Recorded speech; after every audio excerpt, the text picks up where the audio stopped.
Good. All right, Subcommittee on Oversight and Accountability will come to order. The purpose of this hearing is to examine the Biden administration's sanctions policy, its use, its implementation, and its enforcement of sanctions on a range of malign actors. I now recognize myself for an opening statement. So as we begin oversight and accountability in this work of the 118th Congress by examining a crucial tool in advancing U.S. national security, and that is sanctions, economic sanctions specifically. In the past 2 years, the Biden administration, in my opinion, has failed in implementing and enforcing sanctions on many of our adversaries. Unenforced sanctions, in my opinion, are worse than no sanctions at all because of what it telegraphs to our enemies. Plain and simple, sanctions have to be enforced because they show that our yes is yes and our no is no. And if we're not showing that, we're telegraphing the wrong thing to any foreign intelligence asset. I'll begin this hearing by posing 3 questions. How do we know that the Biden administration has failed to enforce sanctions? Why does that matter? And what is the correct course of action? Let's take Iran, number 1, as an example. Under the Trump administration's maximum pressure campaign, the Islamic Republic of Iran's official cash reserves fell to $4 billion from roughly $122.5 billion. And that was in the year 2020 that they fell to that.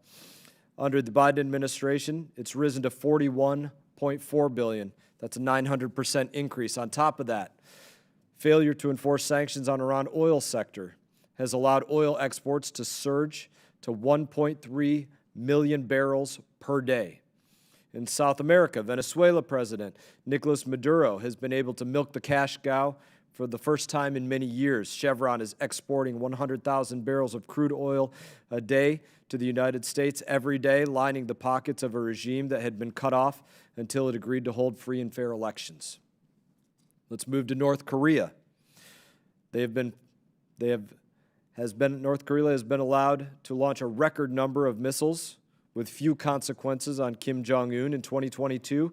90 missiles were launched, breaking the previous record of just 25 in 2017. The administration has failed to crack down on Kim's sources of revenue or Chinese banks and companies that have been enabling it.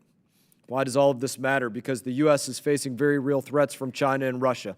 We cannot be fighting with one hand tied behind our back. Since Vladimir Putin launched his illegal invasion and occupation of the sovereign Ukraine, the U.S. has sent billions in aid to Ukraine, but by allowing Russia to continue to export energy, hundreds of billions have been pumped into Putin's economy. Sanctioning a farmer without sanctioning that farmer's crops is not an effective strategy, and it telegraphs to our enemies that President Biden does not have the correct red lines. It's widely recognized that China is the greatest strategic threat to our country, but again, there have been little to no efforts to use sanctions to hold the CCP accountable. Today, we'll hear recommendations on how our government can do just that, hold them accountable, including targeting China's support for Russia, the Wuhan Institute of Virology, and China, the cartels, and the role that they play in the deadly fentanyl epidemic. Instead of focusing on innovative new ways to implement sanctions, this administration has been developing creative ways to undermine them by offering massive carve-outs through overbroad general licenses. In December 2022, Treasury issued and amended general licenses offering massive new exceptions for humanitarian aid, making it easier for assistance to fall into the hands of sanctioned regimes, terrorists, and human rights violators, as we've seen in places like Syria. In the wake of the recent earthquake in Syria and Turkey, General License Number 23 went even further, authorizing direct sanctions with Syria's Assad regime, despite numerous existing avenues for providing humanitarian aid to the Syrian people, opening that door for the butcher of Damascus to line his pockets. So what is the correct course of action? Today's discussion will help determine that, but I believe the Trump administration had laid out a very helpful blueprint. Economic warfare is a method to preventing kinetic warfare. Prior to the invasion of Ukraine, President Biden did agree with that statement, referring to direct sanctions, but later he started to say things like this in February of 2022. I didn't say that sanctions could stop him. And then later he went on to say, in a half-assed measure, talking about Putin, that sanctions never deter. I would disagree with that.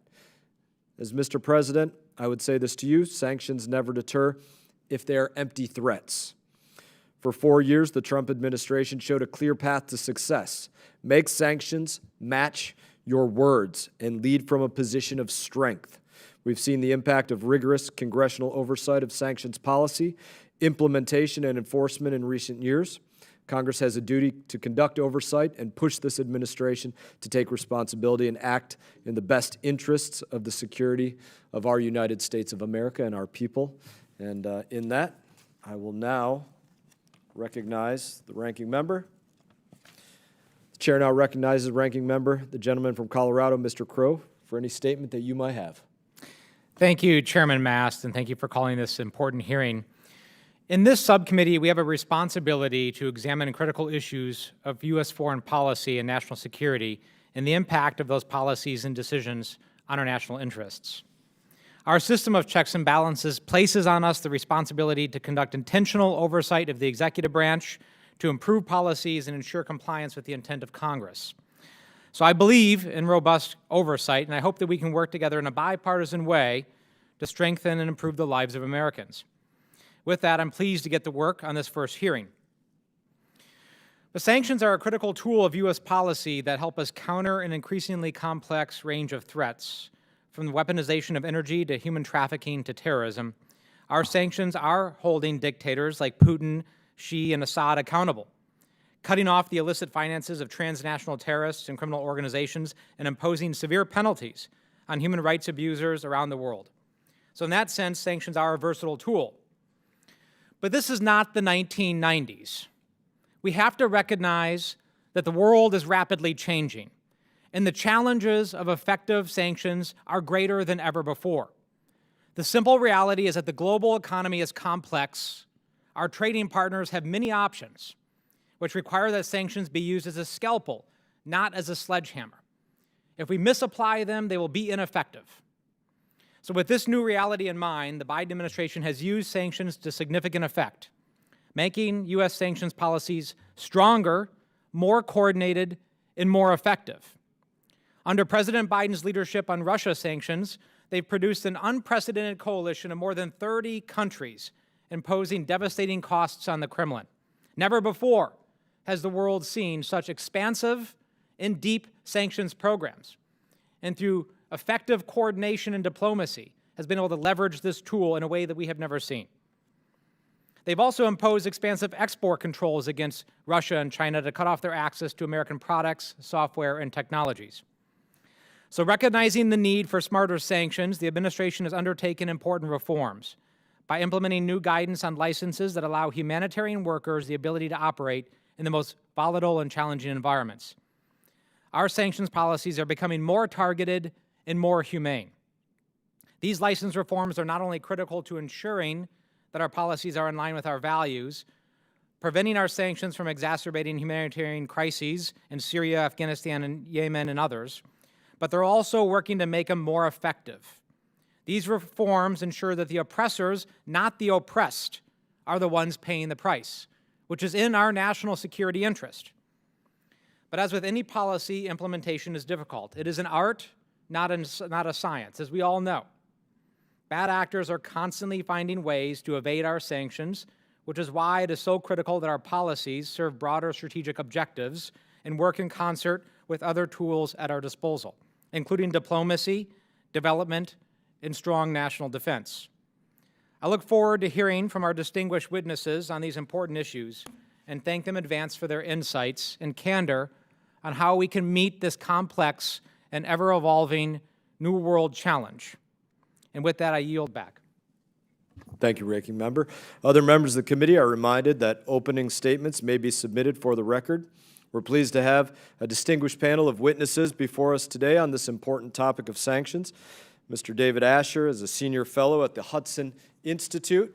Ms. Rachel Alpert is a partner at Jenner and Block LLP, and Mr. Anthony Ruggiero is a senior director and fellow at the Foundation for Defense of Democracies. I thank you for being here today. Thank you for your time. Your full statements will be made a part of the record. I'll ask each of you to keep your spoken remarks to 5 minutes in order to allow time for members to ask their questions. And I now recognize Dr. Asher for his opening statement.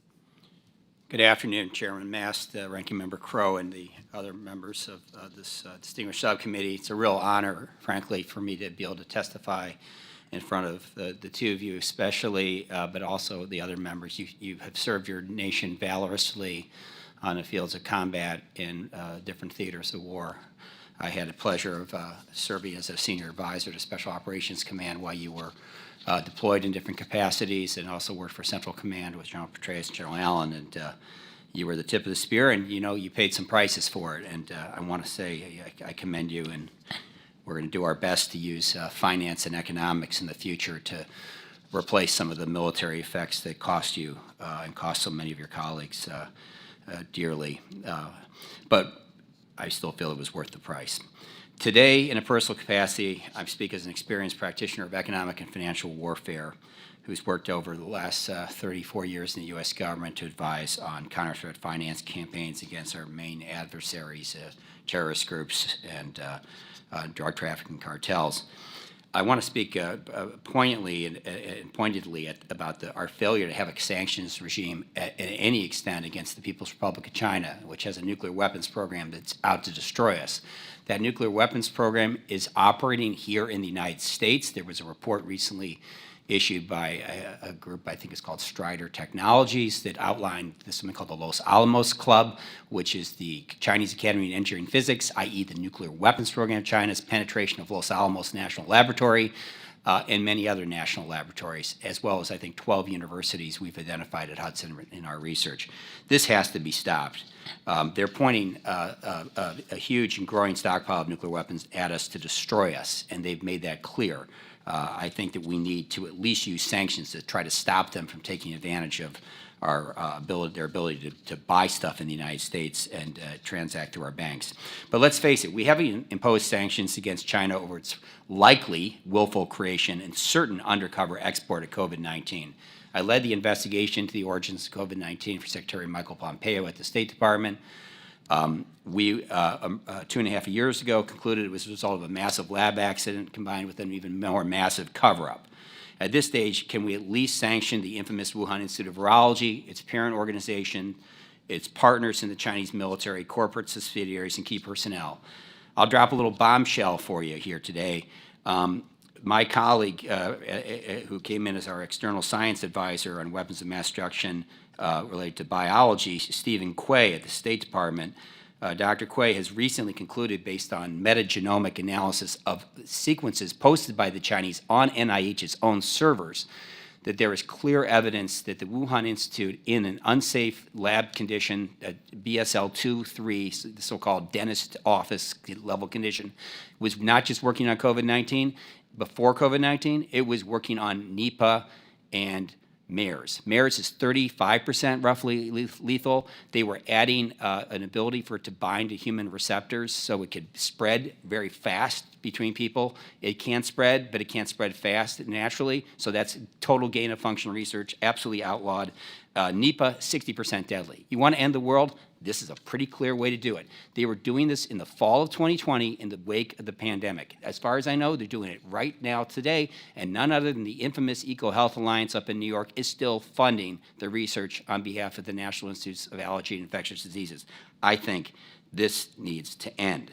But let's face it, we also have a massive problem with the Chinese over fentanyl trafficking. I led the task force at the State Department with the DEA to counter Sino-Mexican fentanyl trafficking partnership and with the Sinaloa and New Jalisco cartels.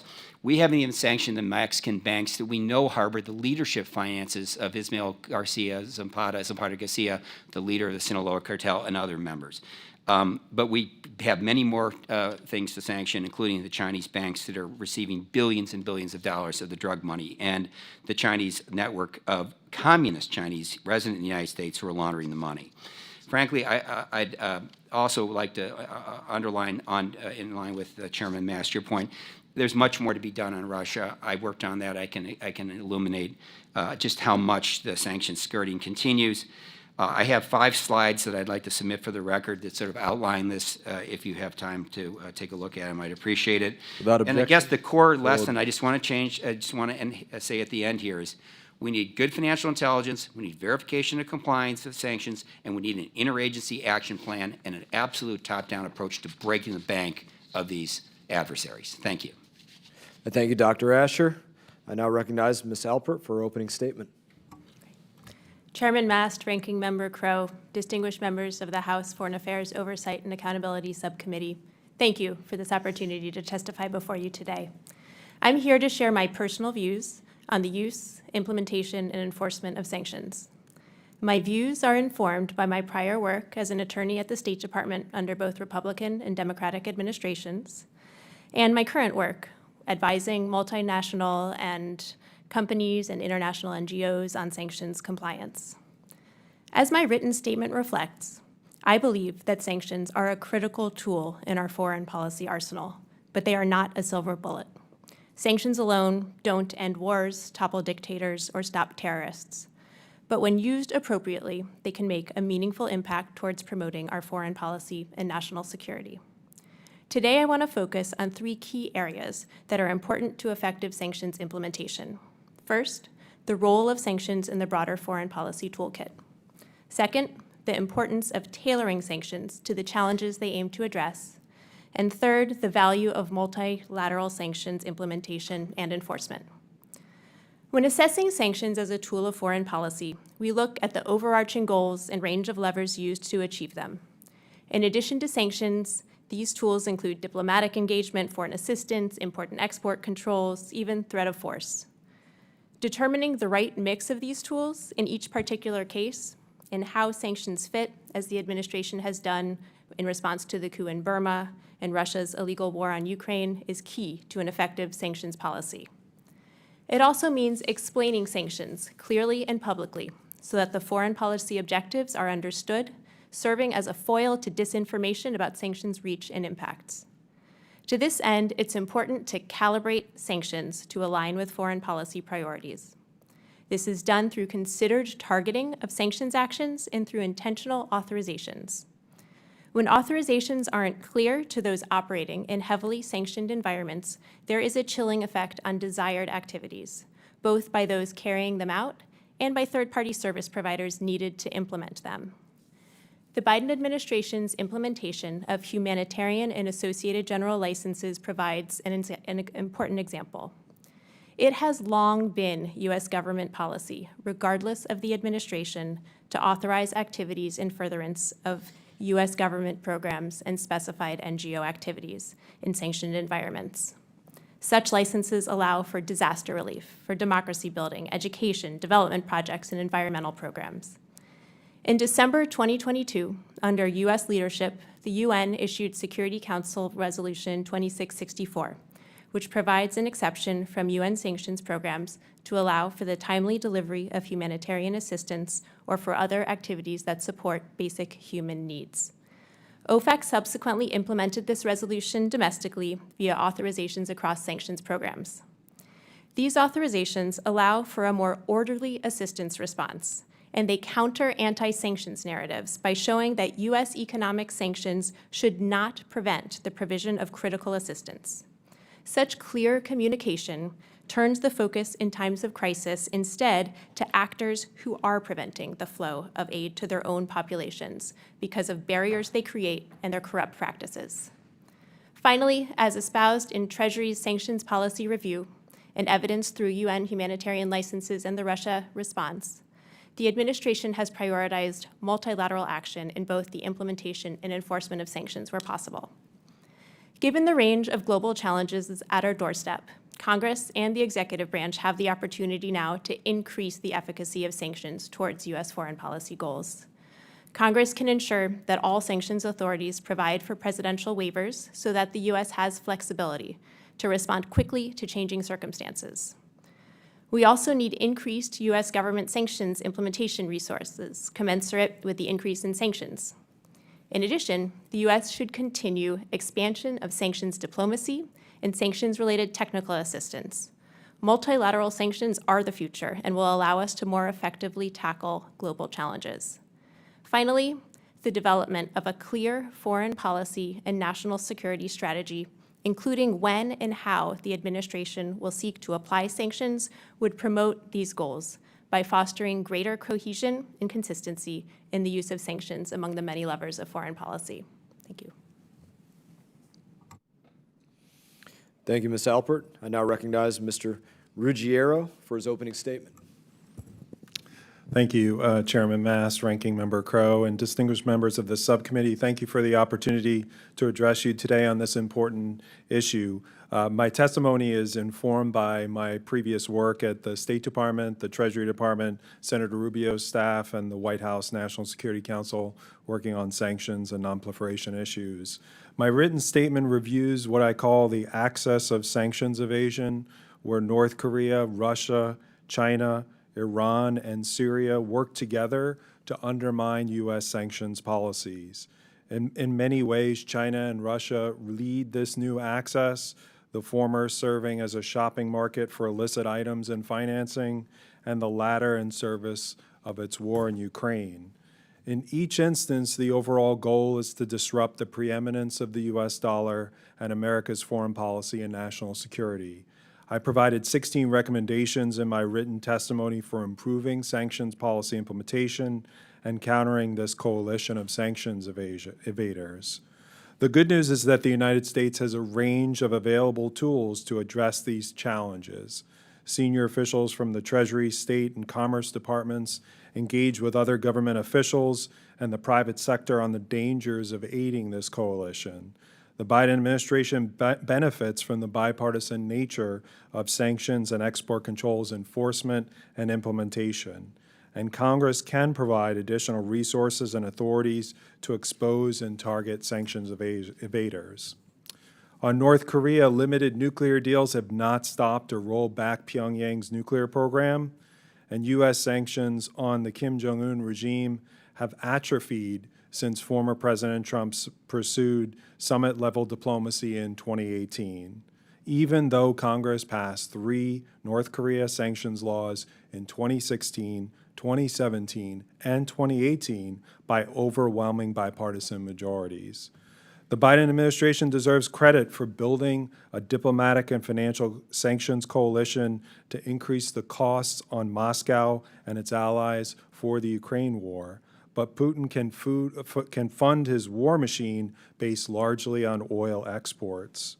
And the United States should lead efforts to end U.S. and global reliance on the Rosatom State Nuclear Energy Corporation. The administration's inconsistent messaging on Chinese companies' exports to Russia suggests it is unsure of how to address China's role in the Ukraine war. While it is unclear if Chinese leadership is aware of or perhaps even tacitly supports Chinese companies providing lethal assistance to Russia, there is scant evidence to suggest the Chinese government intends to take any action to hold those firms accountable for potentially violating Western sanctions, let alone to prevent future lethal shipments from occurring. Iran has continued its nuclear advances, as we saw last week, also with attacks on Americans. Yet this administration does not have a plan for addressing Tehran's provocations and has not developed a sanctions strategy to increase pressure on the Islamic Republic. The administration has significantly reduced implementation of the Caesar Law, even as Assad's atrocities and attacks on Syrian citizens continues. The administration is allowing regional energy deals to move forward, where Damascus could pocket $40 to $50 million. The administration also issued a broad general license that allows a wide array of transactions involving Syria that were previously restricted or prohibited. General License 23 goes further than previous exceptions for humanitarian aid and could allow the transfer of money or goods to the Syrian government if it is listed as being for earthquake relief. I noted that it should revoke or modify that license and consider establishing a white channel for humanitarian-related relief efforts. The United States has expanded the use of sanctions as a crucial tool in its foreign policy. Congress should compel the Biden administration to sharpen its focus on the axis of sanctions evaders to ensure that they do not undermine key foreign policy priorities. Thank you for inviting me to testify, and I look forward to addressing your questions. Thank you, Mr. Ruggiero. And just before we even begin, I'm not butchering your name, am I? I'm saying it well? All right, good. I think that helps everybody out so we don't mess it up. I now recognize myself for 5 minutes of questioning.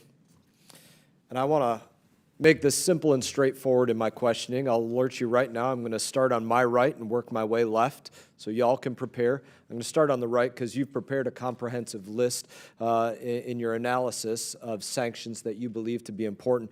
But I want to ask you all to each go beyond that just a little bit. Identify to me, starting with China, and then if we still have time, we'll go to Russia for myself, and if we still have time after that, we'll go to Iran. Give me, for yourself, your most important national security objective and what sanction you would tie to that, beginning with China, please, and then we'll work our way towards the left for me. Mr. Ruggiero. Well, the two things with regard to China are deterring them assisting Russia in its war with Ukraine and preparing the United States interagency for the eventuality or the potential invasion of Taiwan and what role sanctions will play in that. I think looking at the lessons learned from the Ukraine sanctions. Meeting the national security objective of what? Well, initially trying to prevent that invasion, and then if an invasion happens, trying to reduce their ability to continue that invasion with Taiwan. I think right now we should be starting, the Biden administration should be taking a clear-eyed look at what worked before the Ukraine war, what has worked during the Ukraine war, and then as we move at some point, hopefully past the Ukraine war, what works after that. You mentioned in your remarks, you talked about the nuclear pipeline, the unconventional warfare pipeline that we certainly need to be looking at. Ms. Alpert, I'll give you that opportunity as well. Identify to me a national security threat and a sanction that you think that we should be implementing right now. Yep, so with respect to China and building on what my co-panelist said, there is the threat of China's support to Russia and also China's just general acquisition of technology in support of its efforts countering U.S. foreign policy interests. And so taking strong action to prevent China from acquiring more advanced technologies, even stronger boundaries to prevent its acquisition is really critical to preventing them from getting to the next stage. No doubt, but we're sitting up at 30,000 feet right now. I want you guys to come a little bit lower in the altitude. Give me some specifics, if you could offer one. Well, I think one issue has to do also with global supply chains and the significant reliance that we have on China in those supply chains, and the fact that not all of our allies are in alignment on how to address those issues. In the U.S., we have the Uyghur Forced Labor Prevention Act, which prevents items I'll pause you for a moment. I know we're not all in alignment, but we're the United States of America. And I like to think that we swing the biggest stick. And so we can get them in line with the right leadership. So what, if we could wave our magic wand as the leader of the free world, what would you put in place? So I think building strong international coalitions to address these concrete issues, so the issues of China acquiring technologies that will advance these priorities of theirs that are a counter to ours, is one critical issue, and another is making sure that we're all in alignment with respect to human rights policies and best practices in global supply chains. Mr. Asher, Dr. Asher. Yeah, I just say, reiterating what I said in my prepared statement, we need to hold the Chinese accountable for killing 20 million people around the world. That's roughly what number in excess mortality that have died as a result of COVID-19. They absolutely bear responsibility for the spread of this. I'm fully convinced they created it. I don't think they deliberately leaked it, but as I said, they're continuing to pursue weapons of mass destruction research in their biology programs, which are dual use, which will potentially destroy us in unsafe lab conditions. So a leak will happen again. Much larger chance of a biological World War III happening than any other type of World War III, even nuclear. And so we have to aim to stop that through deterrence and imposing costs. Can you give me a pipeline example that you would look at beyond New York that you mentioned earlier? The pipeline would be, well, in terms of targets, we need to go after the Institute of Virology in Wuhan that created this and is continuing to work on these hyper-dangerous pathogens, funded, including by the U.S. If you sanction them, then no one in the NIH, even Dr. Fauci, if he's still around, can do business with them in the United States, and frankly, almost no foreign bank will touch them. That's the best way to stop this from occurring. I'll give you one last question. Why do you think that hasn't happened to date? I think people are still in shock over the fact that we lost over 1 million Americans and, nearly 60% of GDP was expended countering this thing. I don't think any of us has reconciled ourselves to the actual origin, let alone the cost that this is imposed on humanity. I thank you all for your testimony, your candor, your answer to my questions, and I now recognize the ranking member, Mr. Crow, for 5 minutes. Thank you, Chairman. Ms. Elpert, is there really any instance today, sitting here in 2023, in which a unilateral sanction it would be as effective as a multilateral one? It's hard to think of a situation where a unilateral sanction alone will be as effective. And I think we can look to export controls as an example. Export controls historically are based on broad multilateral agreements, and that's so that you can prevent diversion, other routes of items, and in this case, financial resources getting to the location or the destination or the target in question. And so we are always stronger when sanctions are multilateral. And what does it take to create a multilateral sanctions regime? Can we just tell other countries to do something? Can we cram that down? So this is where really nuanced foreign policy is critical. That's diplomatic engagement bilaterally with our allies, that's working through international institutions, and we've seen that really working through the UN, even the UN Security Council. There have been really effective collaborations that have led to policy changes via the UN, which then has a broad global impact. So you have to lay some groundwork, and you have to do that with nuance and sophistication. Is that safe to say? That's right. So we are the United States of America, and we do carry a big stick, so to speak, but we have to work with our partners, and we have to build that, and only then would they be more effective. Is that safe to say?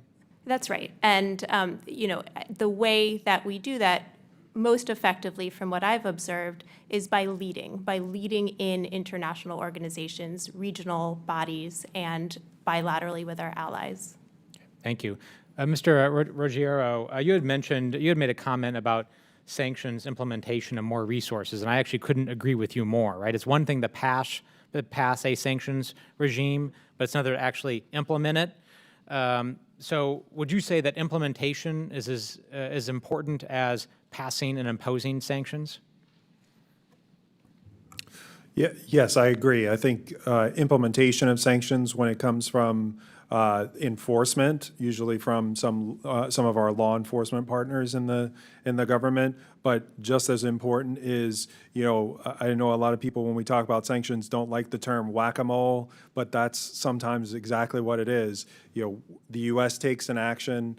These, the countries I mentioned, they're all expert in avoiding those sanctions, so we have to continually care and feed those sanctions lists to ensure that we're having the same level of effectiveness. And do you think the Treasury Department, more specifically OFAC, and let's say the State Department's, DDTC is another example, do you think they have the resources, the personnel, the money to effectively implement all of the sanctions regimes we currently have?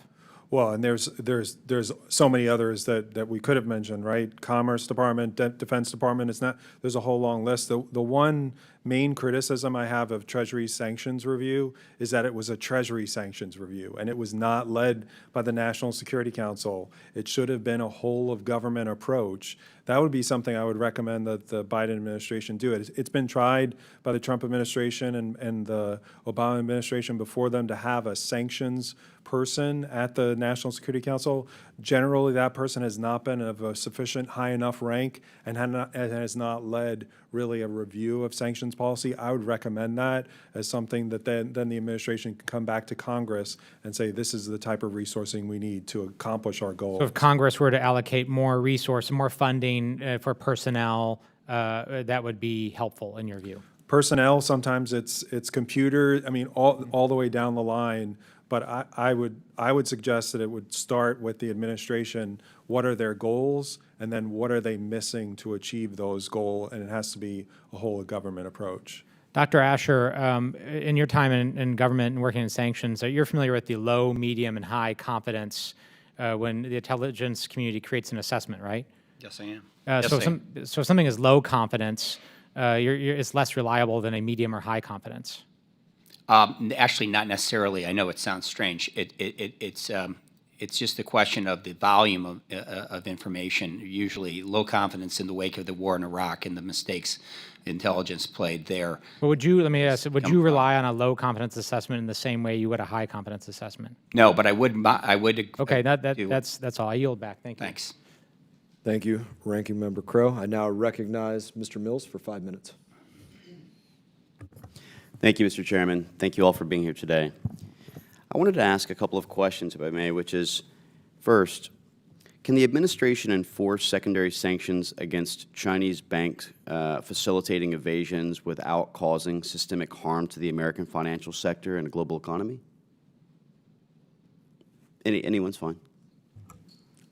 Well, I would just say, based on our experience in the North Korea context, that was certainly a myth that was out there, that we would cause systemic harm, and it turned out that that was not the case, because it was again, this was a bipartisan approach. It was the last year of the Obama administration, the first 2 years of the Trump administration, and they each had a plan to go after the entities and individuals and the banks that were financing Pyongyang's sanctions evasion. I think we have a tendency in the United States government, I assume this is still the case, to shy away from doing that because we think that will happen. But I think if we are smart about it and we are prepared to understand how far we're not willing to go before we even make the first step, that's important too.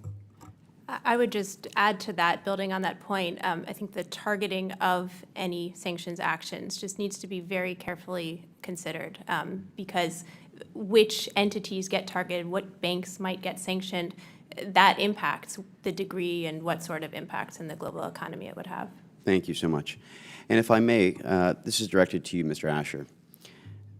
Given the understanding that OFAC's got this 50% rule, whereby entities are considered blocked if they are owned 50% or more directly or indirectly in the aggregate by one or more blocked person, do you believe OFAC's 50% rule is inadequate to address our national security challenges? Absolutely. It's totally outdated. Today, there's commercial data available from a number of providers, including one I actually helped start. I'm not going to advertise it, but it's the largest data provider to the federal government, actually, for financial intelligence commercial data.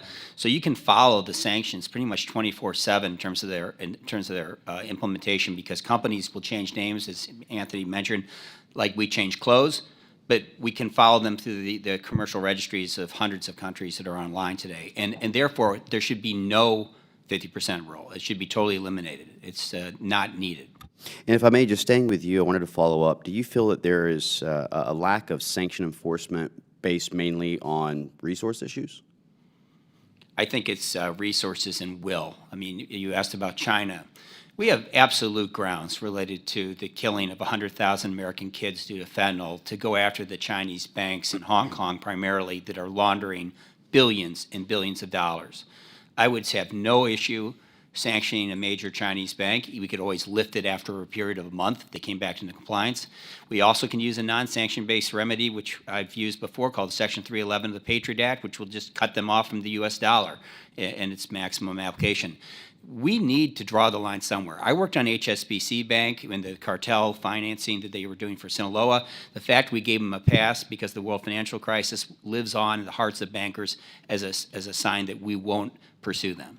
And given the fact that, in my opinion, the Chinese and the CCP are hands down one of the greatest existential threats to America and to the world, and would you say that the PRC has been responsive to aggressive sanction enforcement? Absolutely. In the wake of the Section 311, which wasn't a sanction, but it was treated like one, the Chinese stepped up their cooperation radically. I mean, including the night of the Section 311, this is a way the U.S. dollar is no longer allowed to be accessed by a Chinese bank or a foreign bank.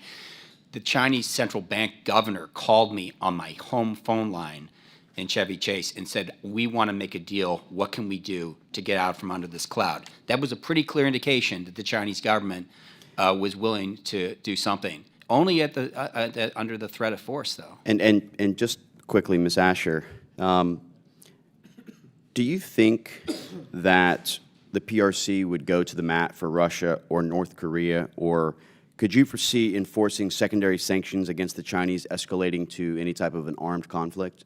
No, I really don't. I think that the almighty power of the dollar remains intact.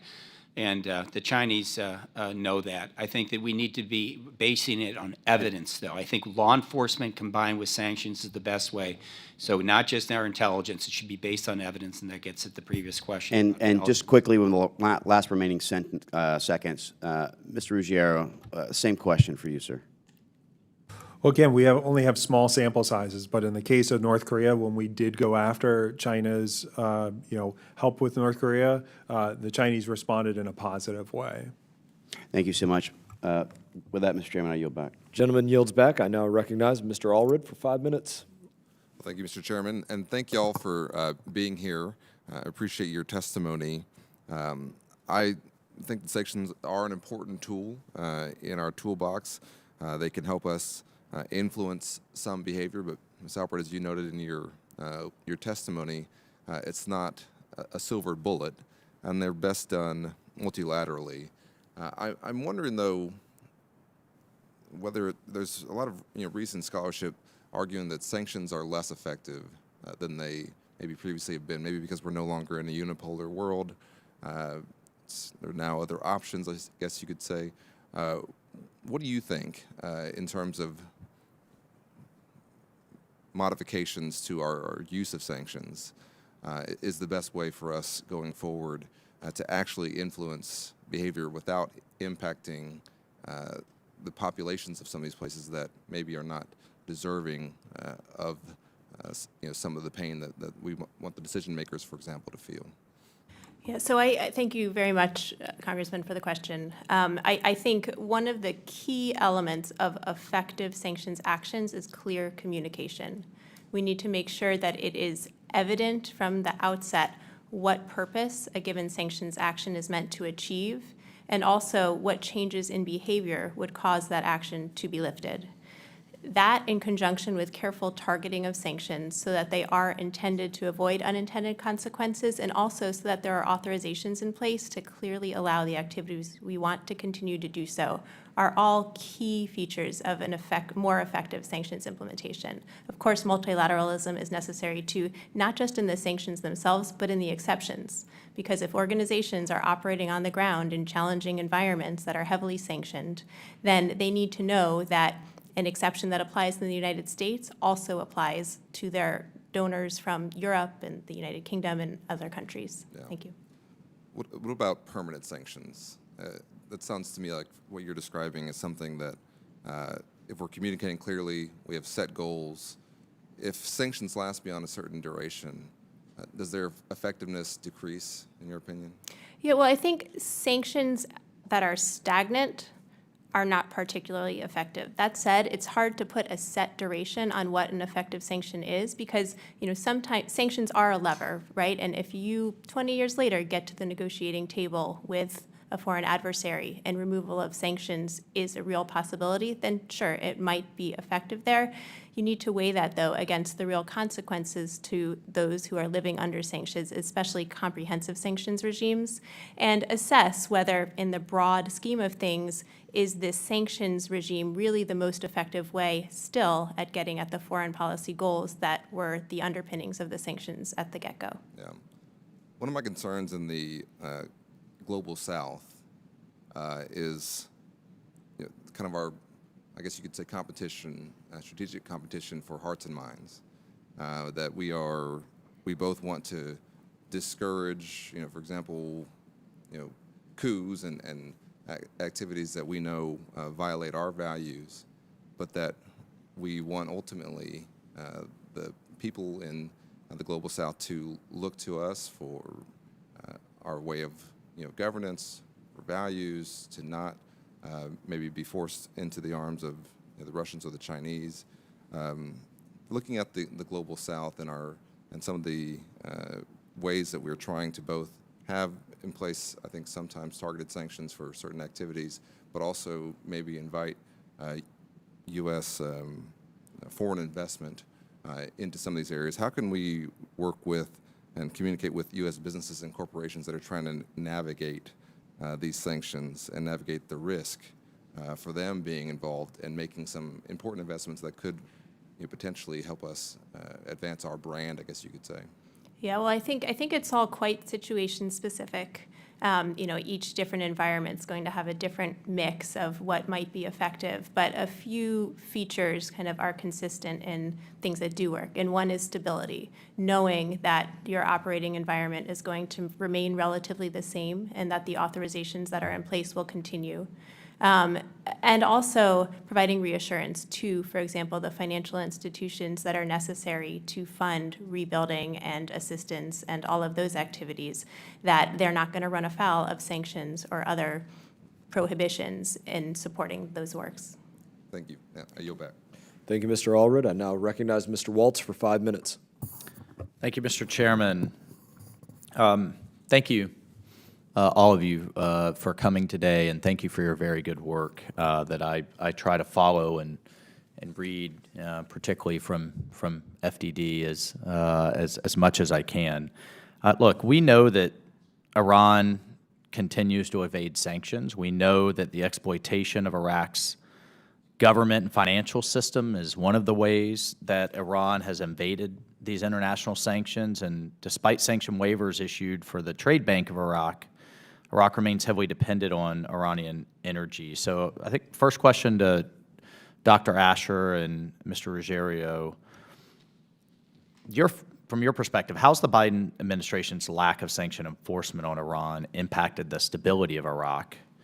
One. And then the follow-up is, do you think there's an appropriate balance of the waivers, the secondary sanctions, and the collaboration with the Iraqi government, or lack thereof, that the administration can strike to further enforcement of the sanctions against Iran and combat Iran's desire and progress towards making Iraq essentially a vassal state? I'll just say, having worked extensively against the RGC Quds Force in a number of fashions in the government, certainly the covert action and overt military actions of the Iraqis and the Syrians, our U.S. presence in Iraq and Syria have experienced recently in terms of the sheer number of attacks coming from Iran and its partners. I wouldn't even call them proxies. They direct these groups, is off the charts, and we do need to expand our sanctions directly against the Iranian regime just in response to that. There are so many waivers, even in the context of Iran, that actually occur. The biggest one is via Iraq. Iraq is the main sanctions evasion point for the Iranian regime, and I do think we need to tighten up. Do you have a comprehensive listing of those waivers and the time I don't have a associated with list them? right at the top of my head, but certainly what goes on in Iraq is a major reservoir where the Iranians are able to exploit the financial system very readily, and we can and have periodically tighten that up. We should be doing that immediately. I don't want to sanction the Iraqis themselves, but there are Iraqi banks. We've sanctioned one called Al-Balad. It was an Iranian front. There are several others I could think of. I'd rather tell you privately who to go after that could be sanctioned, and it would get the Iranians' attention very quickly. Just very quickly, Mr. Ruggiero, I just have another question I want to get to. Yep. Yeah, I would just say very quickly that, this administration, it's not clear what their sanctions policy is with regard to Iran. I think that, that's a key part of this. The questions that you're asking is they need to step back and think about what they're trying to accomplish with Iran. Thank you. So the lack of strategy, right, much less than the enforcement within it is a key issue. Fair? Correct. Okay. Switching to Afghanistan, since 2021, OFAC has administered 7 Afghan-related general licenses. They explicitly authorized financial transfers to the Taliban and the Haqqani network, despite clear and well-known ties to al-Qaeda, to allow for continued humanitarian assistance. Under these licenses, for example, the NGOs are authorized to pay taxes and fees imposed by the Taliban. I know from many Afghans that I'm in touch with, the Taliban essentially and Haqqani have registered themselves as NGOs. So they're essentially laundering that money, and we're funding their terror network. In June of last year, UN official Martin Griffiths acknowledged that aid diversion by the Taliban is a grave concern, and this year, SIGAR noted that neither the State Department nor SIGAR have visibility on how much revenue the Taliban-controlled ministries may be generating, and many of us who have worked there know that they use that as leverage to pick winners and losers and who's going to suffer. So can you just comment on the aid diversion that's going on and what you know about it, what visibility you have, and I'll open that up to anyone who wants to jump in. Well, I can speak specifically to my experience working with international NGOs on the ground in Afghanistan and the importance of the general licenses to their operations. Now, these are international NGOs that are implementing U.S. government foreign assistance in Afghanistan, so consistent with U.S. government priorities to educate women, to provide food for those in great need. And in order to operate— NGOs that are no longer allowed to employ women by the Taliban. It's not all of them. Some have managed to employ them nonetheless. But in order to operate in the country, they need authorizations just to pay their leases and utility bills. And so, at least from that perspective, these authorizations have been critical to just allowing them to provide that much needed humanitarian assistance. I would just thank you for your indulgence, Mr. Chairman. I would argue, I'd love to have a follow-up with you and how we weigh that humanitarian assistance versus essentially funding, in my view, a terrorist government that has clear ties with al-Qaeda, and that the military is explicit, is allowing al-Qaeda to reconstitute. Meanwhile, ISIS is reconstituting as well. But thank you, Mr. Chairman. I yield. And Mr. Waltz, there was interest by Ranking Member Crow for a second round, so if that was something that you wanted to stay for, we can get you another round of questioning. The chair now recognizes Ms. Titus for 5 minutes. Well, thank you, Mr. Chairman. I apologize for being late. I hope you haven't already covered this, but I wanted to ask you a little bit about some different kind of sanctions. My district in southern Nevada and Las Vegas has been hit by cybercrime a lot lately, and it's cost millions of dollars in losses. Even a hospital was hit. And I wonder how you are using sanctions to address the problems of cybercrime, because some of these are originating in foreign countries. I'll just speak very quickly, as Mr. Ruggiero can elaborate on North Korea, because we both worked on this. North Korea is, of course, at the forefront of cybercrime, including extortion of banks and of hospitals and utilities. It's very difficult to pin down who to sanction, especially, but there certainly is a fair amount of North Shore offshore assets in foreign banks that we could threaten to sanction if they don't freeze and allow us to forfeit those. So that is one aspect of how you can use the threat of a sanction to get someone to do something they otherwise wouldn't. There's money sitting all over the world for North Korea that we know about, and that might stop the North Koreans from being able to do business. Well, on North Korea, of course, they have a long history of this. Unfortunately, you know, they targeted Sony and threatened a 9/11 style attack over a movie, depending, you know, putting aside what your view of that movie is. On the question of, you know, cyber activities, going after the entities involved is one way to use sanctions, but this is really going to be an area where sanctions and the financial institutions, you're going to have to work together with financial institutions. In a lot of way, these are going to be cryptocurrencies that at some point are going to come back into the banking system. Mm-hmm. So making sure that financial institutions are not allowing that money to come back into the system, then going to the perpetrators of the cyber activities, that's the real key part there that we need to work better on and do more with financial institutions. And I would just add that it's also important for the Treasury Department to modernize, for OFAC to have the understanding and the tools so that they can intelligently target these actors. Is there anything we can do in Congress to help facilitate that? It's oftentimes, as everything else, a resources issue. Right, okay, thank you. Along the same lines, we have made ending fentanyl a priority. Is there any way you can use sanctions to go after the illicit drug trade, or is it all about financial institutions too? 100%. I mean, sanctions are probably our most effective tool. Let's face it, we've never sanctioned a bank pretty much in our entire history that's a drug trafficking bank. BCCI, the 9th largest bank in 1988, was brought down by U.S. Customs investigation, law enforcement.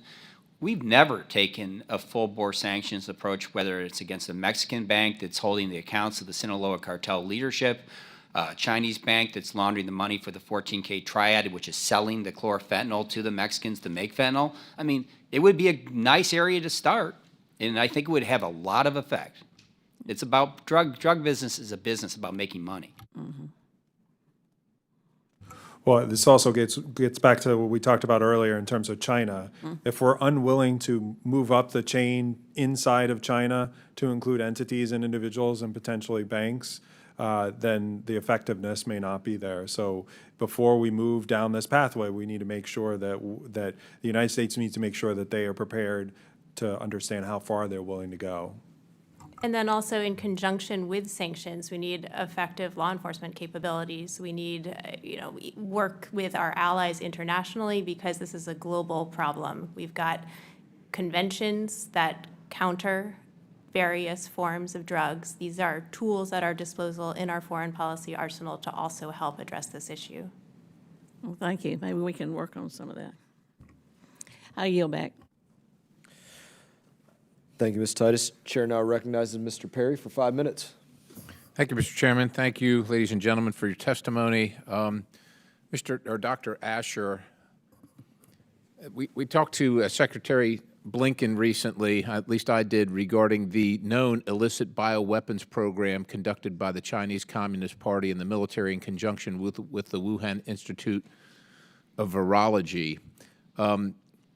Do you think that there's a reluctance to sanction because of the fact that we've known about it, and even though we've known about it, there has been U.S. taxpayer dollars provided to the Wuhan Institute of Virology that worked in conjunction with the Chinese Communist Party's military in this illicit bioweapons program?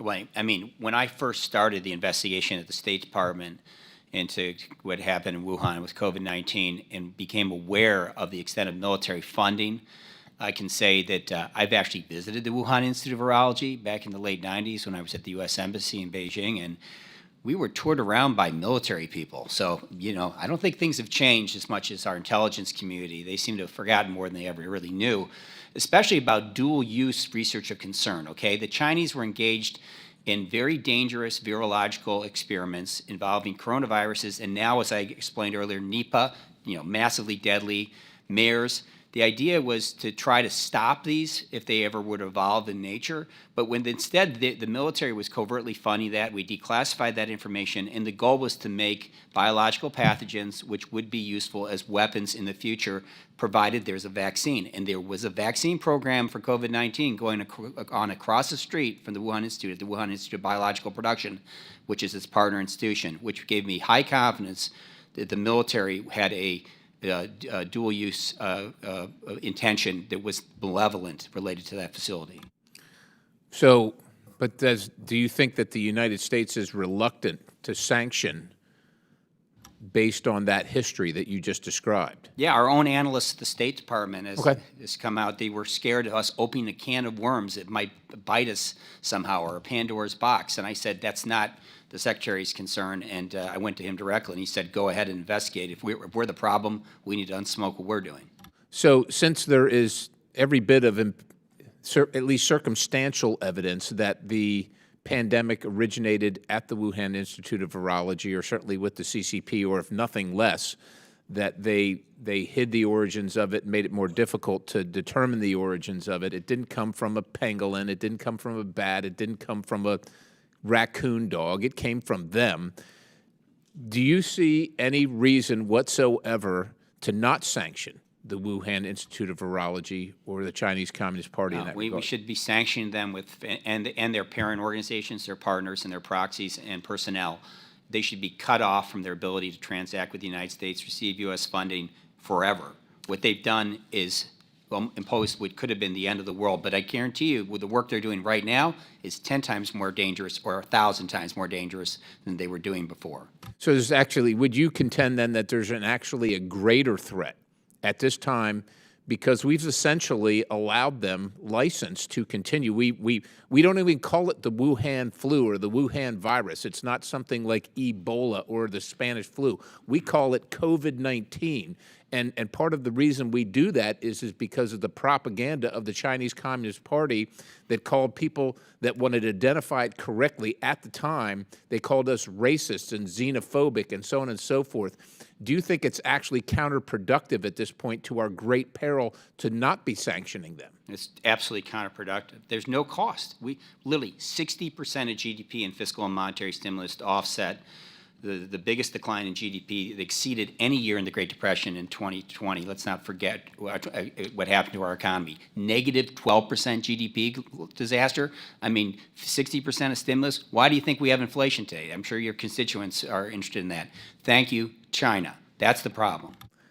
Well, I would agree with you, and I would also ask this. You know, there's a lot of concern in the room about what might be the effects of the sanction, you know, on a greater level, whether it's to the United States economy, the global economy, diplomatic relations, et cetera. Is there anything more concerning than a more virulent strain of pandemia, than one that will come out of a unfettered Wuhan Institute of Virology run by the Communist Chinese Party in partnership with the Chinese Communist military? No. It's the future of warfare is in biology in my mind. Thank you, Mr. Chairman. I yield. Thank you, Mr. Perry. The chair now recognizes Mr. Hill for 5 minutes.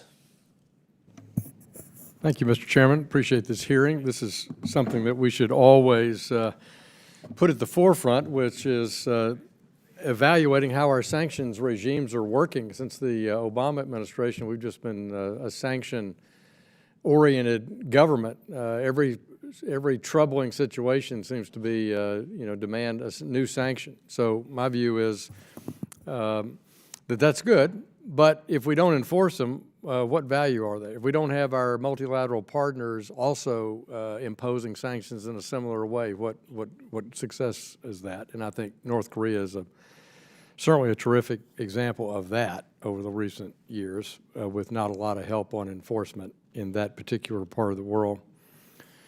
The two most consequential sanctions-related bills that have passed during my past 8 years in Congress are the Countering Americans' Adversaries Through Sanctions Act, and then the Caesar Syrian sanctions. And I've worked very closely on the Caesar bill, and I've been very engaged in the tragedy of the last decade in Syria.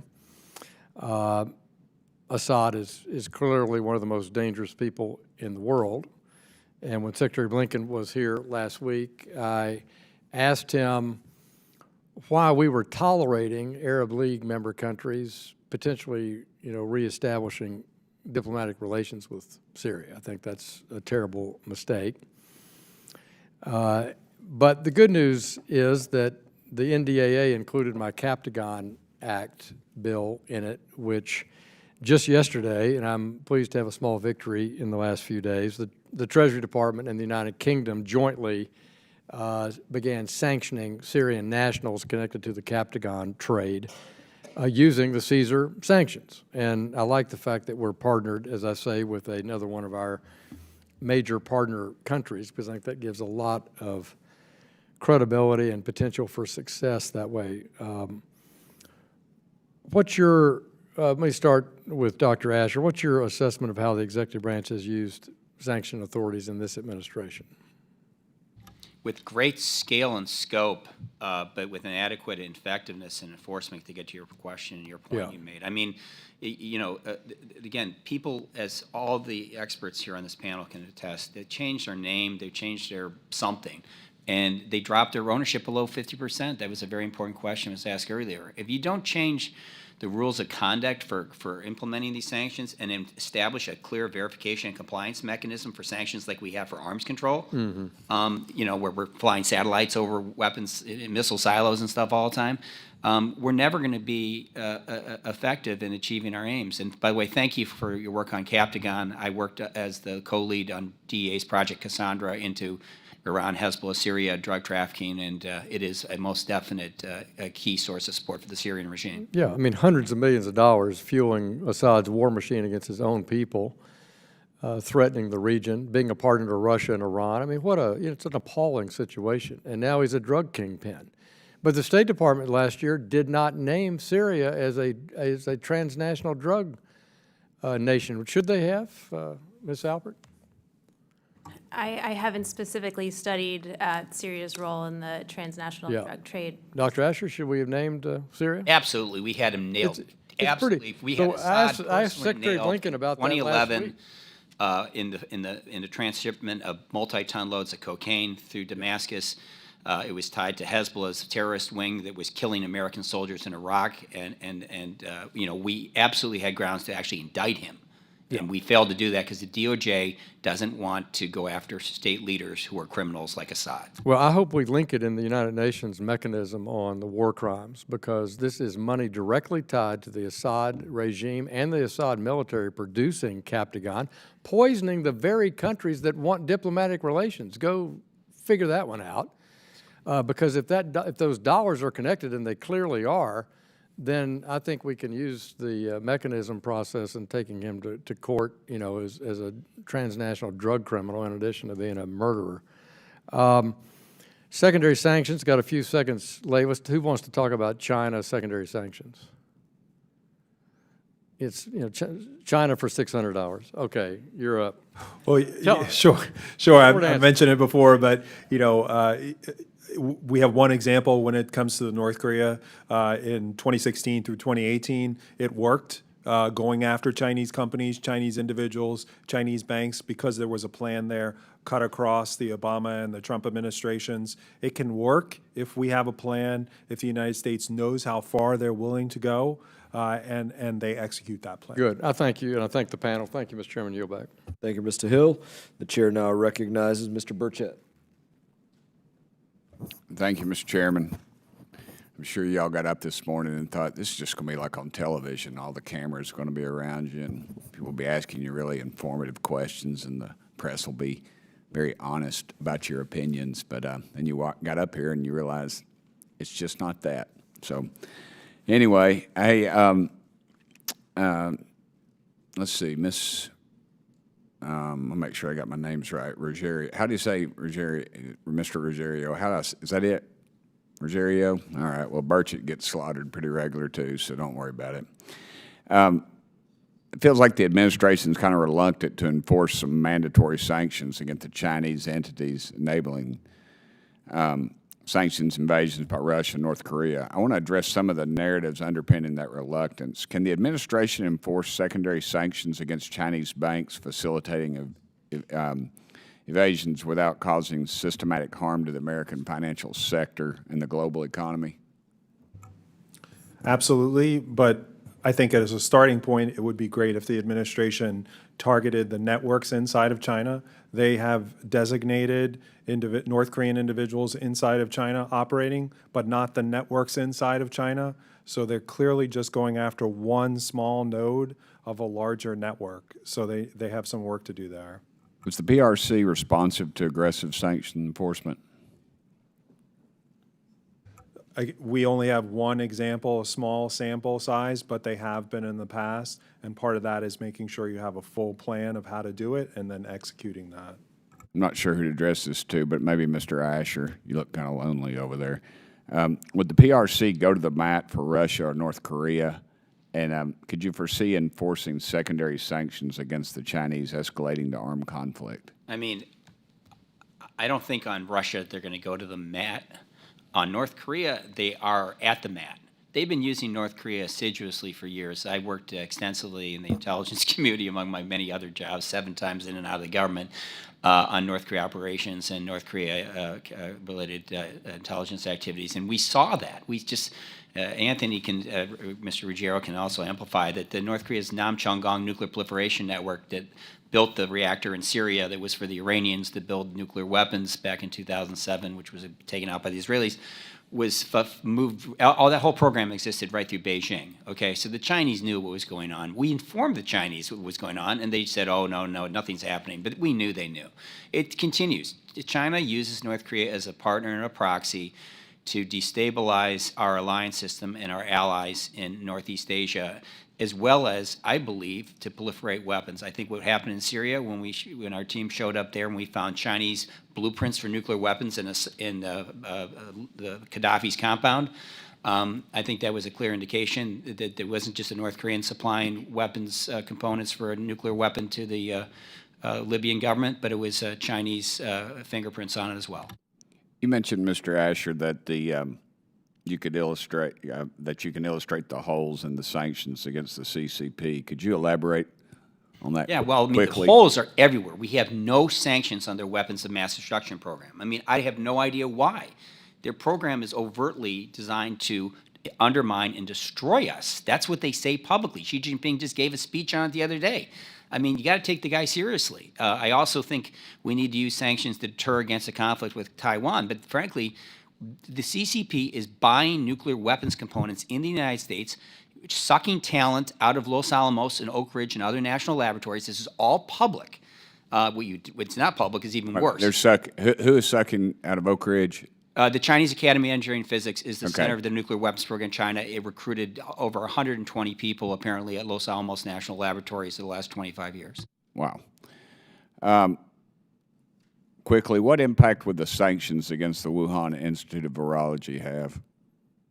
Mr. I think it would absolutely set back the biological dual-use research areas of concern that, whether deliberately or indeliberately, led to the promulgation of COVID-19 and most likely its creation. You think there's a good reason for us to do that? Absolutely, and I think it would certainly send a message to the world, and would also stop U.S. taxpayer money from going there. It's almost the only way to stop NIH from continuing to fund stuff that just is blatantly dangerous. What can we do, this administration do, to use sanctions to counter the Chinese military threats?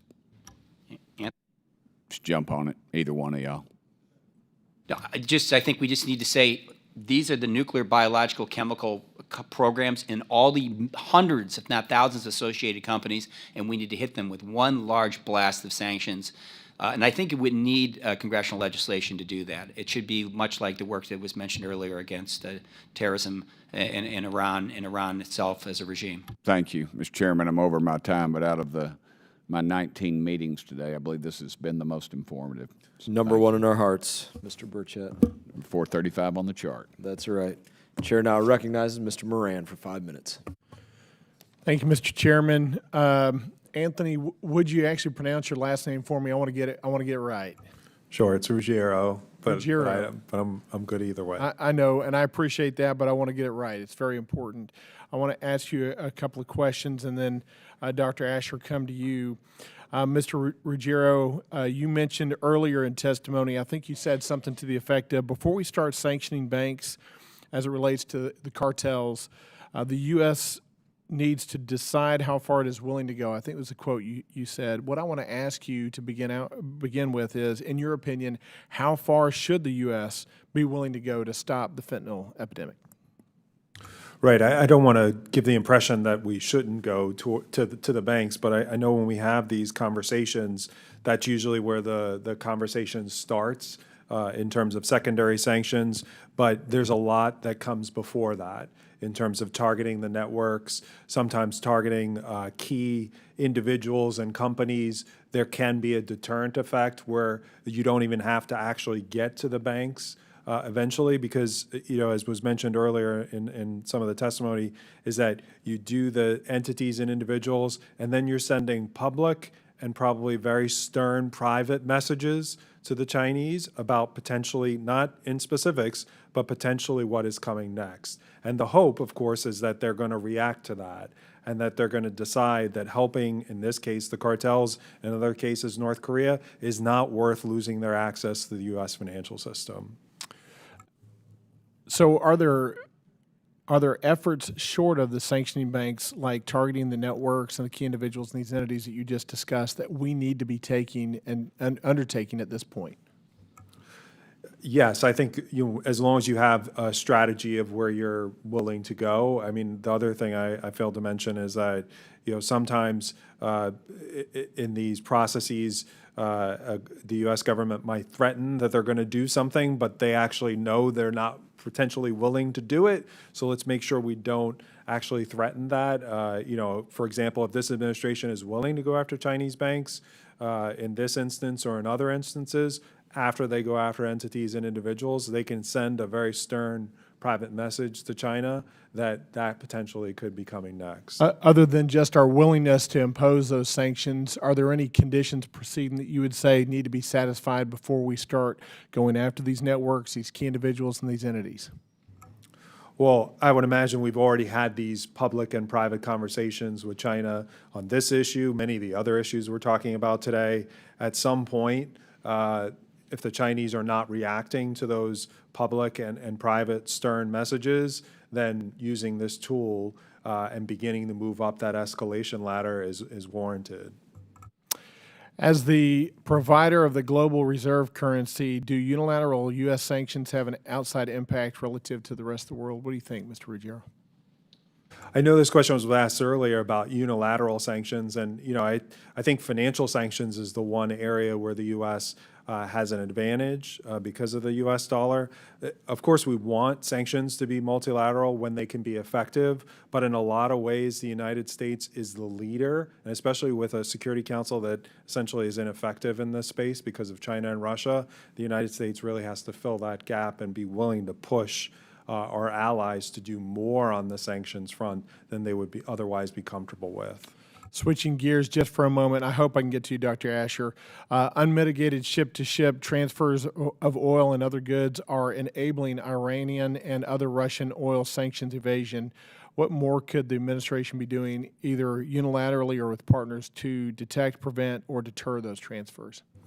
Right. It's a huge problem also in the North Korea context. I would just say that, again, we have to think about what is our strategy here. Monitoring is important, but only if at some point we're willing to take action against that sanctions evasion. Dr. Asher, how adequately is the Department of Justice's National Security Division responding to the threat of the drug cartels? Totally inadequately in my mind. I'm shocked by how, and we faced it ourselves. We had identified at the State Department through unclassified information, not classified, a network of 4,000 Chinese communist students here on student visas who were picking up drug money every week for the Sinaloa and New Jalisco drug cartels, coordinated by a network of money brokers who were Chinese, ethnic Chinese, who dominate today the global underground banking trade. Department of Justice refused to allow us to move forward with DEA on an indictment of those individuals, let alone oppose us revoking their visas. And I know I'm out of time, but why did they tell you not to move forward with that? On the visa part, they didn't really have much to say beyond the fact they didn't like it. But I think one of the issues that came up was seen as might be racist. These students are getting a piece of the money on every buck they pick up on the streets of Flatbush and Queens. I can tell you, I've been up there recently and seen it. And they're used because they're sort of above getting enforced, the law being enforced against them. Thank you, Mr. Chairman.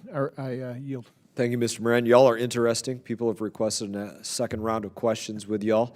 I'm going to defer, and because I have to be here till the end no matter what, and I'm going to start with my friend, Mr. Waltz. Thank you. Recognized for 5 minutes. Thank you, Mr. Chairman. I just want to follow up on Mr. Moran and give you a little more time, Dr. Asher, because I think it's an incredibly important point, how the money is moving in cooperation with the cartels, with Chinese nationals, what's going on right here in the United States, and can you just elaborate a little bit more on at least your opinion of DOJ's apathy? I mean, can you just unpack that a little bit more? I want to give you a little more time. We have the best tool in the world, and it was used so successfully against the mob. It's called RICO, Racketeer Influence Corrupt Organizations Statute. You do that, you can do, it's a hub and spokes approach. You hit the top person, let's say John Gotti, and everybody under him gets indicted if we can identify they were actually members of the organization. Sure. We tried to propose to the DOJ, even under Trump, doing the same sort of approach against the Sinaloa cartel's partnership with the 14K triad in China that was sourcing most of the precursor chemicals going into Mexico for the Sinaloa cartel. and there was just no appetite for processing it. Some of it was just COVID, though. COVID got in the way of all sorts of meetings. COVID lockdowns. The COVID lockdowns, the government more or less shut Our down. reaction to COVID We got in the way of a lot of We couldn't things. get into court. I mean, I had a strange job where I did law enforcement part-time, and then I was doing work on proliferation, including investigating COVID, its origin. But on the law enforcement side, which I'm very proud of, having spent nearly a decade of my life working on law enforcement, we have the tools. We know where the money is actually. You'd be shocked at how much the DEA knows about where the cartel money is located. We even know which Chinese banks are at the heart of this. And even though it's an underground banking Hawala-like thing, ultimately the cash gets dropped into banks. There's a massive amount of cash going south from the U.S. toward Mexico in rail cars, in trucks, and they're dumping it in the Mexican banks, which is illegal under Mexican law. But the Mexican And then what's the relationship between the Mexican banks and back to mainland China? and the Mexican banks, including Mexican banks that are Chinese in Mexico, are receiving billions and billions of dollars a month in drug money. It'd be very easy to enforce the law against these people. Someone just needs to decide to do it. Evidence is there. Thank you, Dr. Asher. I want to go back to Ms. Alpert. Ms. Alpert, excuse me, to finish our conversation on Afghanistan. And again, it is a dilemma. It's a dilemma largely of our making with the withdrawal decision and the collapse of the government. And so I just want to be clear, I support the delivery of aid, but I think there's different ways that we can do it. And I do think it's extremely alarming that we do not know the exact amount of U.S. taxpayer dollars that are going to the Taliban and the Haqqani network as a result of these exemptions. So to your knowledge or to anyone's knowledge, has the Biden administration reviewed, adjusted these sanction policies to assure its aid is being delivered in line with humanitarian principles and those in need rather than falling in the hands of terrorist networks, either through out-of-country third parties, through a UN intermediary? I mean, we could go down the list of other options besides literally lining the bank accounts of Taliban and Haqqani officials and then going to their registered NGOs, in addition to the legitimate international NGOs. Yeah, so I can't speak for the Biden administration or what they're doing, but what I can tell you is that the international NGOs, with which I work many on the ground in Afghanistan, take compliance and carrying out their humanitarian mission quite seriously. And so that's ensuring that aid goes to the people in need on the ground, that they carry out their programs without diversion, without benefiting the Taliban or other sanctioned actors to the maximum extent possible.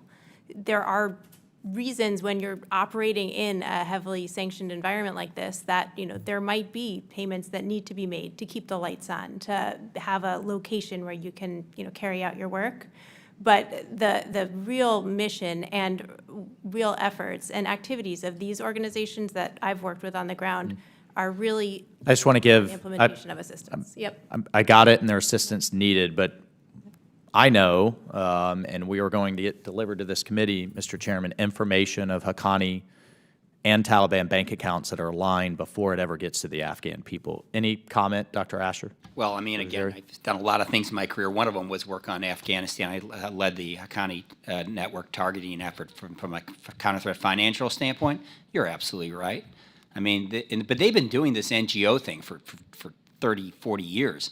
And we have the knowledge, we have the information, and we just don't have the intent. And it is something we should not be providing material support to a terrorist organization that is affiliated with al-Qaeda and has killed literally dozens, if not hundreds of Americans in the context of the war in Afghanistan. Thank you, Mr. Chairman, and thank you for the additional time. Thank you, Mr. Walsh. Chair now recognizes Mr. Crow for 5 minutes. Thank you, Mr. Chairman. Dr. Asher, I'm not going to ask you what you were doing in Flatbush and Queens when you witnessed these Chinese drug dealers. We can save that for a different hearing.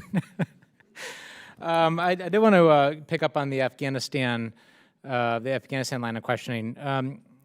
Ms. Alpert, is it basically the challenge with every sanctions regime trying to figure out, how we effectively allow aid to flow to the most vulnerable, those who are in humanitarian distress, those who oftentimes are essential to opposition movements, to pushing back, to countering the malign activities of regimes, and preventing it from falling into the hands of a regime?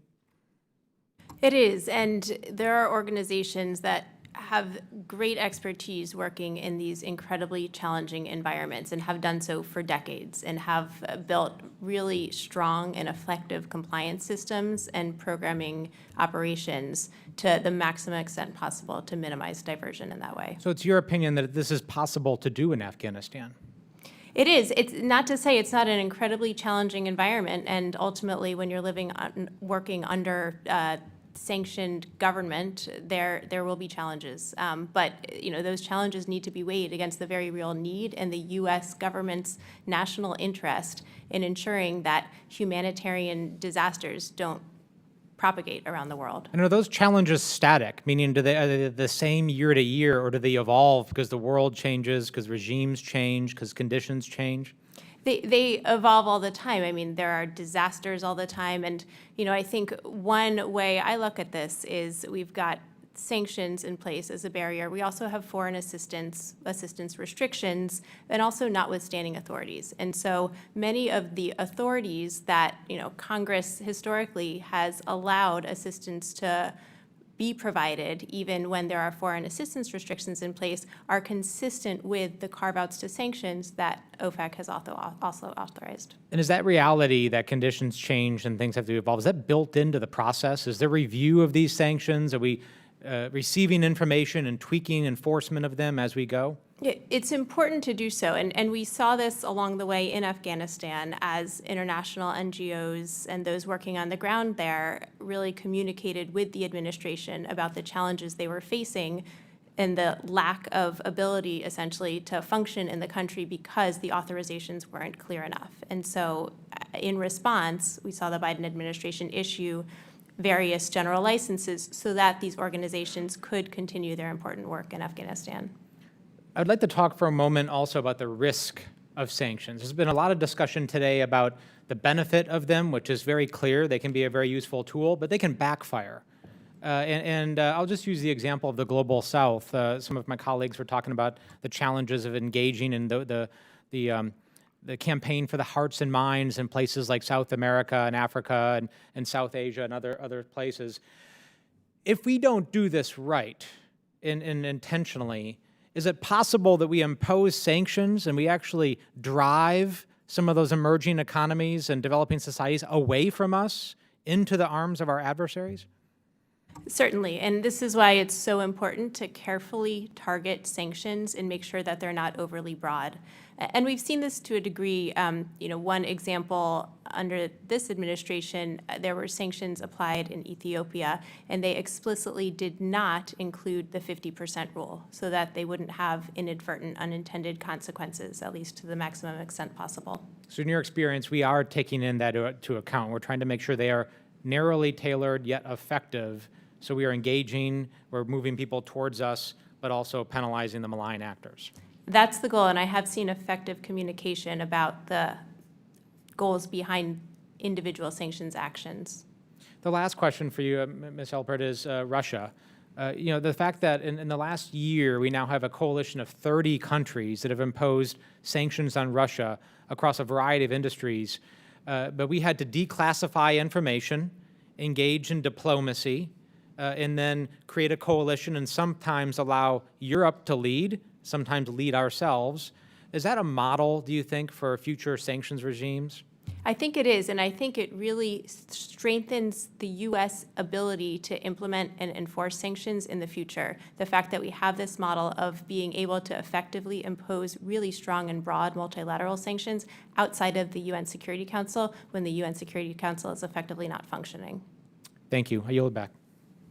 And I yield myself 5 minutes. And Ms. Alpert, you're getting a fair amount of attention right now. Your comments, all of your comments are interesting, everybody.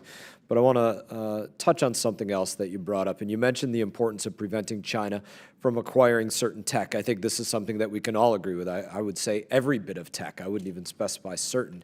I don't want them to outdo us in anything, and I mean that very literally. So what do you make of the fact that BIS has approved, I want to say, over 23 billion of tech licenses to blacklisted companies specifically, and the Foreign Affairs Committee has uncovered that they've denied less than 1% of license requests to Huawei and SMIC despite being on the entity list?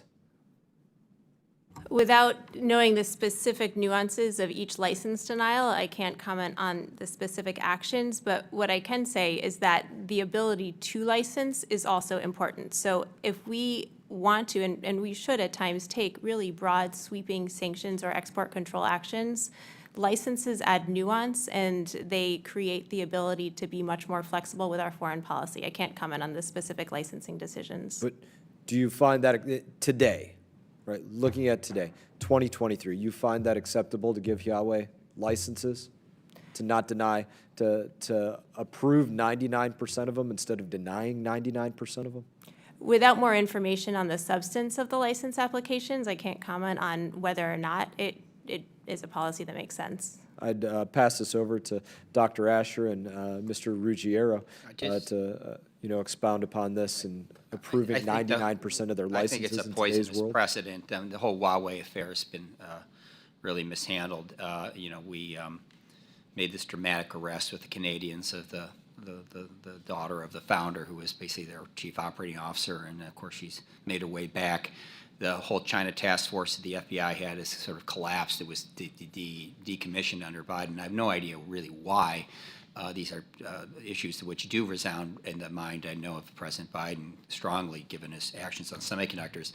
I think that we really need to look hard, and I'm really glad that you're the ones to do it, because you're in charge of oversight, not those of us at think tanks, to look at these license exemptions. I think we should have a much higher threshold, and frankly, they should be reviewed maybe by a third party before they're just granted the thumbs up by the bureaucracy. I don't think the bureaucracy, though, also has enough resources to process the effective implementation of export controls, so that's another problem where you could address that legislatively. Mr. Ruggiero? Well, I think this goes back to what Ranking Member Crow asked about in terms of implementation. What is the goal of the Huawei restrictions in terms of their listing on the entity list? Something we haven't talked about is what in terms of sanctions and export controls implementation, we have to think about the interplay between those lists in terms of blocking sanctions and export controls. Should Huawei potentially really be on the blocking list at some point where they do not get any of the transactions you're talking about, or should they remain on an entity list where they get some of the things that they're requesting? That's a part of, if there was a whole of government approach to sanctions and export controls, I would put that on the list to think about how Commerce and Treasury and State and DOD think about these issues. Thank you for that. I want to go for just a moment, Dr. Asher, in the minute I have remaining, going back to cartel banks.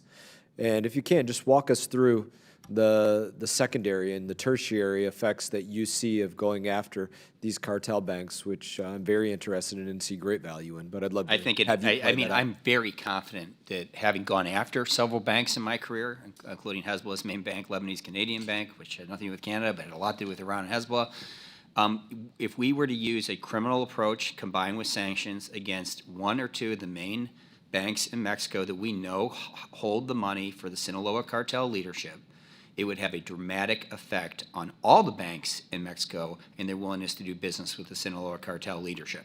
It would also cause the Sinaloa cartel leadership to probably go into a crisis. They're in the business of making money. So you got to think about it like, the last episode of The Sopranos, when the financial walls start falling in on Tony. And look, somebody then puts a bullet in his head, right? That's what we think. Someone would do that to probably Ismael Garcia himself, the head of the Sinaloa cartel, if he couldn't pay his capos. And most certainly, if he went after his main banks, he would lose that ability. He would lose his ability to traffic fentanyl, too. I thank you all for, again, your testimony. And I now recognize Ms. Titus for 5 minutes. Thank you, Mr. Chairman. And going back to the licensing, I would ask you, Ms. Alpert, do you believe that the Biden administration or President Biden has imposed the more aggressive controls on China's semiconductor industry than any other administration? Yes, we saw a very, as us export practitioners can attest, a very, very long Federal Register notice last October announcing a very complicated rule on semiconductors, supercomputers, and really critical advanced technologies that the United States absolutely wants to keep out of China's hands. Now, the issue, and one of the key issues I think that will be a feature as we continue our policies with respect to China, is multilateral enforcement of these rules, because that rule included a foreign direct product rule that expanded the scope of U.S. export controls beyond U.S. borders to items made overseas. We need partners in implementing these export controls. Thank you. If Congress prohibits TikTok here in the U.S., would that be kind of in a form of sanction indirectly? Any prohibition, if you depends how you define sanction, could be a broad one. Well, let me ask you this. I think you mentioned in your opening statement some of the ways that sanctioned countries get around those sanctions. If we're going to have stronger enforcement and have some kind of plan overall, we need to understand those kind of go-arounds. Could you elaborate more on some of those ways that things we need to look for? Yeah, there are a number of international evasion networks, and one of the ways that it's most important for sanctions to work is to find them and then to take steps to address them. And so that's a challenge we've got with respect to Russia's sanctions, the UAE, India, as countries of significant diversion where Russia can still gain access to the financial system internationally and other tools. And so, it's a challenge and one that the U.S. can address, but it's strongest addressed with others as well. Can you give me an example besides the loading of the ships and the oil? Of multilateral situations? Yeah. Yeah. So, the Russia war is kind of the biggest example of multilateral action to address a shared challenge. There are also a slew of UN sanctions programs, and so these are programs that the United Nations imposes, and all UN member states are obligated to follow them. And so these are instances where sanctions are most effective if at least everybody conceivably in the world is supposed to be following them and applying them. Now, the key is actually ensuring that they are enforced. Okay, I'll yield back. Thank you. Thank you, Ms. Titus. I now recognize Mr. Moran for 5 minutes. Thank you, Mr. Chairman. Dr. Asher, let's talk a little bit about Venezuela real quick. I come from East Texas. Oil and gas is really important to us in East Texas. I want to know, in your opinion, has the Biden administration's hostility toward domestic oil production made it more difficult for us to apply sanctions pressure on the Maduro regime? Hard to know.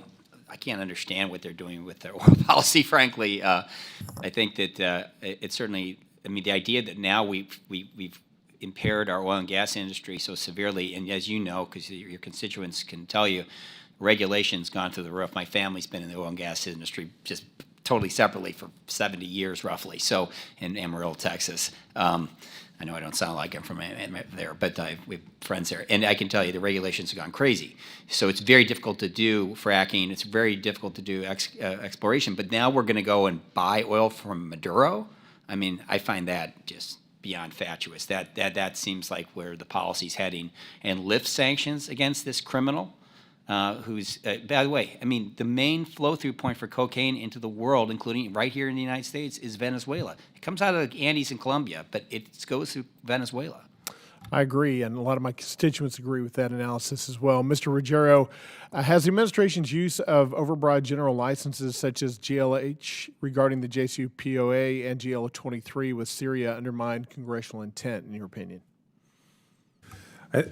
Yes, we talked. There's been a lot of discussion about humanitarian operations and the use of general licenses. That's certainly one approach, but it has been, part of the questions is it can be, subject to abuse. Another approach is a so-called white channel where the organizations and financial institutions are named or identified. It's a little more labor intensive, but at least it is not as prone to abuse. And with the remaining time that I have, I want to pose to you, Mr. Ruggiero, and you, Dr. Asher, a question about differing countries and ask you to rate and grade the Biden administration's sanction record for the following countries, and I'll list them for you on a scale of 1 to 10. 1 being the absolute worst, horrible, and 10 being the best. If you say Biden administration's doing really good in sanctions in this country, then it's a 10. If they're doing really horrible, then it's a 1. Mr. Ruggiero, let's start with you. Iran. I would say probably a 3. What about Russia? 6 or a 7. Syria? Probably a 4. And North Korea? 0. Dr. Asher, what about China? From 1 to 10, 1 being the worst and 10 being the best. 0.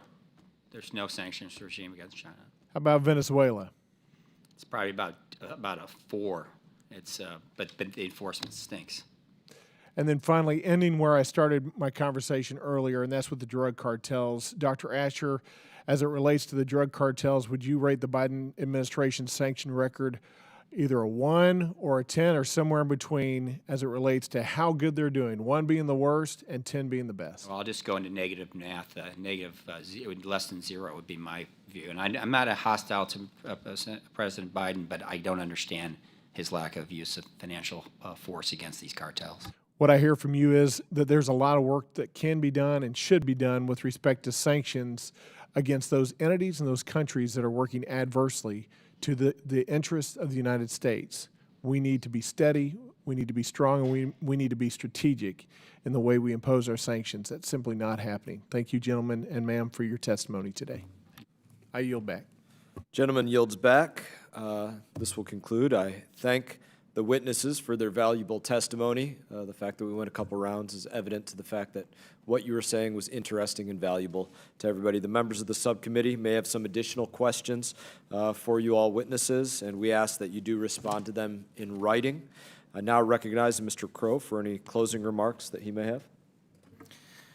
Thank you, Mr. Chairman, and thank you to all of you for the candid discussion today. I mean, this is what this committee is all about. We're not always going to agree. We're going to find points of disagreement, but we're trying to flesh out the facts. We're trying to have a discussion on how to make things better.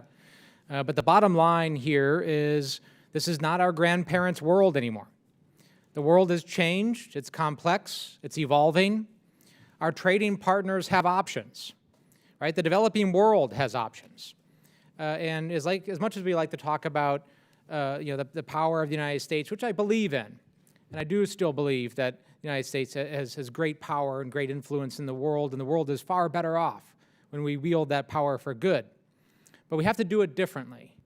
We just can't tell people what to do and expect them to do it. It's a far more complicated environment, and we've had that discussion. That's one of the themes I've tried to flesh out here today. But the Biden administration recognizes this reality, and we see example after example of them effectively wielding and evolving sanctions, learning as we go, because nobody's perfect. You have to learn and evolve, as Ms. Elpert pointed out, because the world is not static. But the example of the Russian sanctions, I don't think there's anyone in this room here today that 13 or 14 months ago would have thought that we would have a regime as comprehensive and as deep and as hard-hitting is that the Biden administration has assembled with 30 nations in a comprehensive way, from energy to technology to export controls to economic system to hit on Russia. And we did so by declassifying information, by creating a diplomatic coalition, by leading at times, but also deferring and allowing our allies to lead at times. And therein lies the great strength.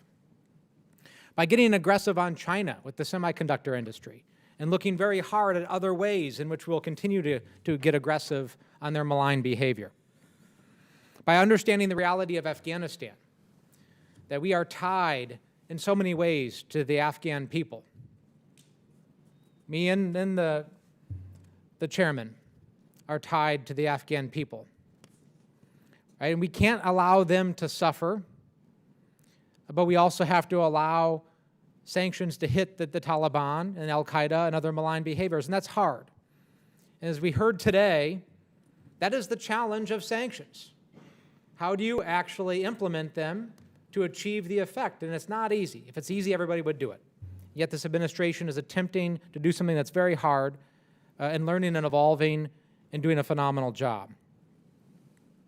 So with that, I look forward to working with all of you, working with the chairman and my bipartisan colleagues to figure out how can we improve, how can we conduct effective oversight, but how can we recognize that we live in a different world, in a different environment than we did 10, 15, 20 years from now.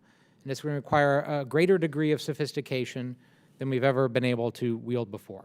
And with that, I yield back. Pursuant to committee rules, all members may have 5 days to submit statements, questions, and extraneous materials for the record, subject to the length limitations. Without objection, the committee stands adjourned. Good to see you. Yeah, you too.